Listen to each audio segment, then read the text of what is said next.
Alors, Luc Michel, selon vous, est-ce qu'il y aurait une signification ou une intention particulière de la part du président Vladimir Poutine lorsqu'il convoque le souvenir des chars allemands à Stalingrad?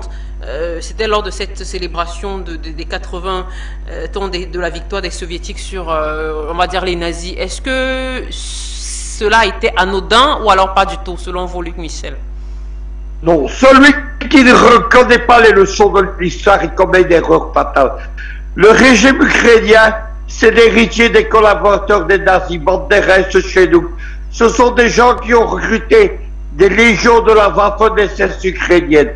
Donc, il est bien certain que ce qui se passe en Ukraine actuellement, le retour des panzers allemands à croix noire et blanche sur les plaines d'Ukraine, c'est dans la ligne de droite de 41.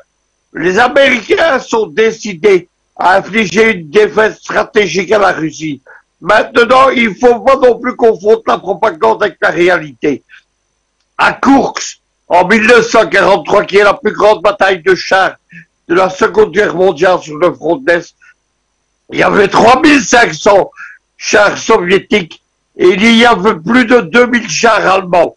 Aujourd'hui, l'OTAN s'apprête à envoyer 300 Abrams et Léopard en Ukraine.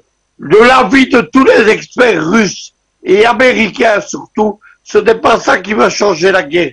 C'est de la propagande. C'est pas 300 chars qui vont décider de l'issue de la guerre. C'est donc simplement du bluff de la part de l'OTAN.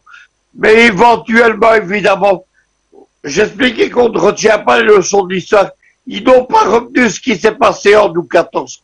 En août 14, la Première Guerre mondiale, elle débute dans un incident de frontière entre l'armée autrichienne et l'armée serbe. Ça n'aurait jamais dû dépasser cela. Mais ça a entraîné une guerre mondiale qui a duré 4 ans et qui a dévasté le monde. Voilà ce qu'il faut retenir.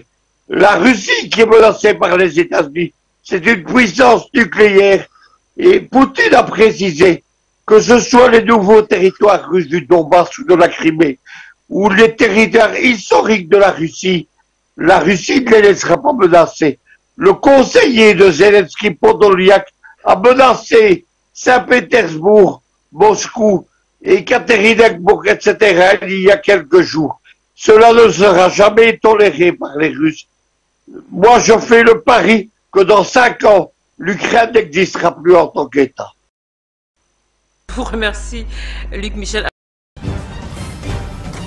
Afrique Média, le monde, c'est nous.